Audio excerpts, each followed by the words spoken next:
No se on sitten taas tietysti terve moro hei ja tervetuloa Tapio T:n kyytiin.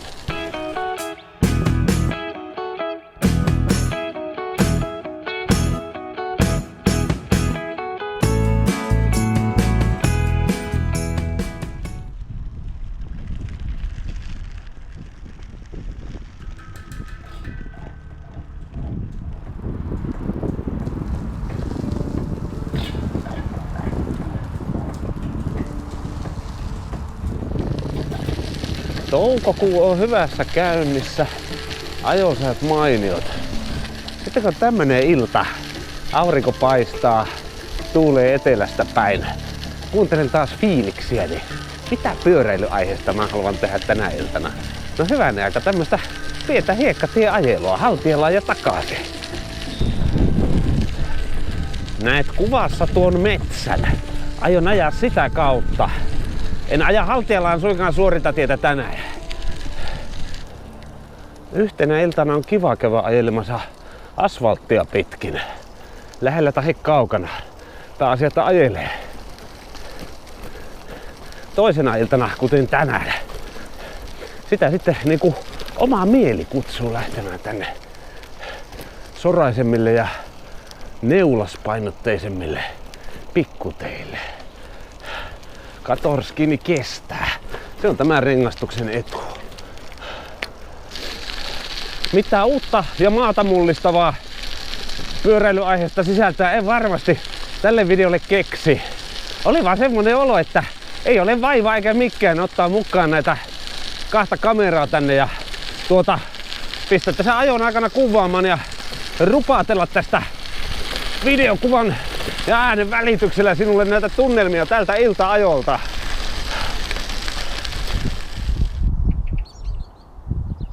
Hevoset pihalla.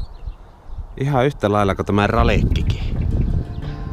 Mä syyskuussa tein sen jonkun syksyisen hiekkatielenkin ja videonkin kuvasin. Silloin sitä tuli ihmetettyä sitä ajan kulua, että miten oli tuo ralekin ajoaika vuodelta 21 loppupuolellansa. Nyt voi hymyillä.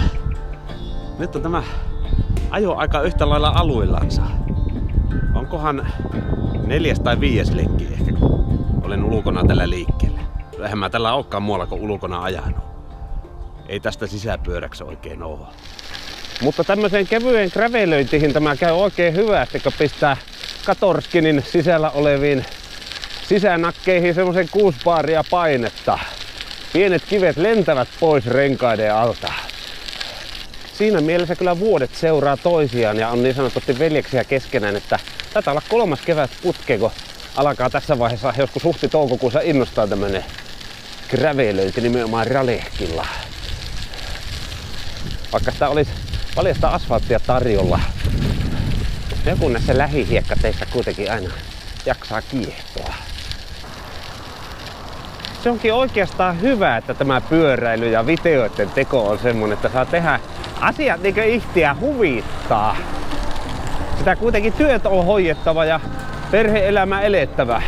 Ja hienoja asioita nekin on elämänsä, mutta sitten semmonen leikkikenttä, niinkö tämä pyöräily ja videohommat on omassa elämässä. Tämä on semmonen hetki arki-illasta, kun saa tavallaan päästä kaikista velvollisuuksista irti ja tehdä niinkö itsestä hyvältä tuntuu. Nyt minusta esimerkiksi tuntuu hyvältä polokia näiden kääntöpedaalien flättipuolella ilman, että klossit on kiinni. Siitä syntyy hyvä fiilis, niin on tehtävä.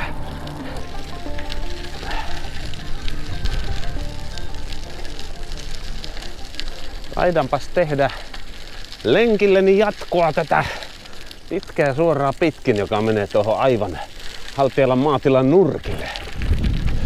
Tulin pois ulkoilutieltä. Graveli muuttui hieman karkeammaksi. Vähän täytyy kyllä tästä fiiliksestä sanoa, että semmonen eeppisen lumisen talven jälkeen olo on vähän, voisiko sanoa unenomainen. Onko tämä nyt totta, että se on tosiaan pitkän talven jälkeen niin kuin kesä tullut näille nurkille lähestulkoon. Kevät jo hyvässä vauhdissa. Hyvänen aika tästä joku muutama viikko, niin se vaihtuu kesäkuuksi.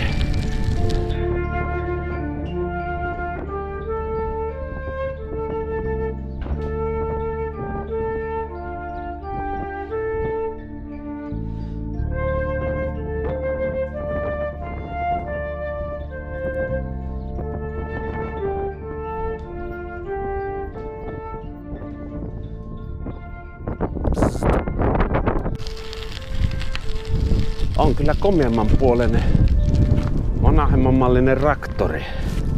Ja kun sitä lukutaitoa kerran on suotu, niin hyvänä aika valmettihan siinä lukee.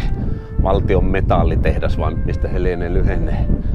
Ja ihan kilvet kertoo, että mahtaa olla vielä aivan tieliikenne käytössä ja lujassa työssä.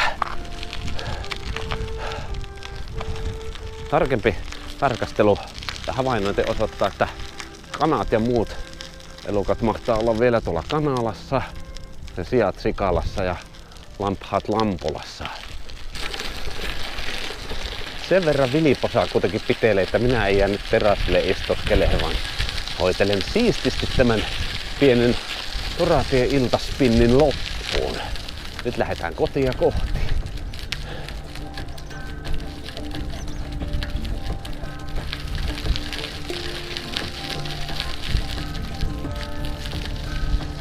Kovempaakin voisi toki ajaa ja polkasta klossit kiinni ja antaa mennä niitä hiki lentää, mutta kun tuo sairastelu on vähän haitannut tätä harrastustoimintaa. Ja nyt sitä on taas toivottu semmoiseen kuntoon, että kehtaa käydä töissä ja vähän iltalenkillä. Niin ei oikein viihtyisi mitään jälkitauteja hommata, siksi vauhdit ovat varsin maltilliset. Kun sitä on jo kerran tälle vuodelle viety yksi 200 brevetti maaliin, lähestulkoon maksimiajassa, 13 tuntia 28 minuuttia, niin oppii arvostamaan sitä, että hittaammankin puoleisella vauhdilla voi saada jotain aikaiseksi. Hauska seurata sitä, miten niitä kilometrejäkin alkaa vaan kertyä. Mä varmaan jokaisella vuoden ralekkilenkillä sanon sen, että arvioin, että normaalitilanteessa kilometrejä kertyy 2000 tuonne lokakuun loppupuolelle mennessä.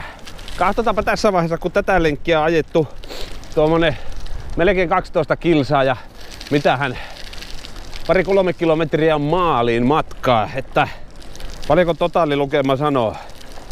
No 112. Se on sillä lailla kuitenkin se matkojen mitta itselle, että niin kuin mä oon aikaisemminkin sanonut, että kun 200 niin ei ole liian arkipäiväinen asia. Siinä säilyy hohdokkuus ja semmonen pieni seikkailumeininki.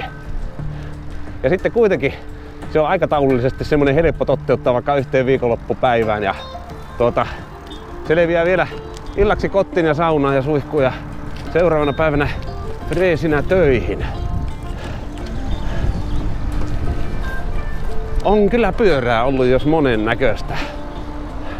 Mä nyt spontaanisti keksin, että pitää käydä vielä näitä lähikärveleitä täällä ajelemassa. Se on ihanaa ajella. Kahtokaa vaikka.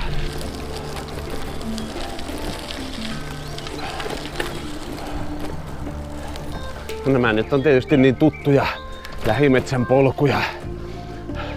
Aikanaan koiran kanssa niin monta kertaa käveltyjä, että täällä muistaa suunnilleen jokaisen kiven ja kannon. Ja esimerkiksi sen, että tästä kohtaa en ralekilla aja. Juuret ovat sen verran suuria. Potkasen vähän jalalla vauhtia ja potkuttelen menemään niin kickbikella ikään. Ja sitäkö pikkusen pistää mutkitellen ja ajelee vähän sieltä sun täältä, niin huomaakin, että 10 kilometrin, tai siis ennakoidun 10 kilometrin sijaan kilometrejä mahtaa kertyä 15. Taas tätä tämmöistä niinkö randonneur-elämän rennompaa puolta 15 kilometrin verran on tullut vietettyä. Voin todeta olevani sen johdosta hyvin onnellinen. Sitten kun koittaa taas seuraava revetti, minkä mittainen hyvänsä, on ainakin semmonen olo, että on ajanut semmosen reiluun 100 tällä pyörällä ja vähän ottanut tuntumaa eri vuorokauden aikoina erilaisissa olosuhteissa. Pikkuhetkiä olen polkenut noita pettaaleita klossit kiinni, taikka siis pyöritellyt kampia, miten se sanotaan, mutta suuri osa on mennyt noita flättipuolia veivatessa tänään. Se alkaa tämä iltalenkki, pian tulee päätepisteeseensä. Ja se on ollut taas ilo jakkaa näitä keväisiä pyöräilyhetkiä sinulle, hyvä ystäväni. Tämän videon välityksellä minä toivottelen iloa ja rauhaa sinun päivääsi. Ja me nähdään taas takkuu varmasti seuraavalla kerralla jossakin joskus. Kiitos kun olit mukana. Heippa!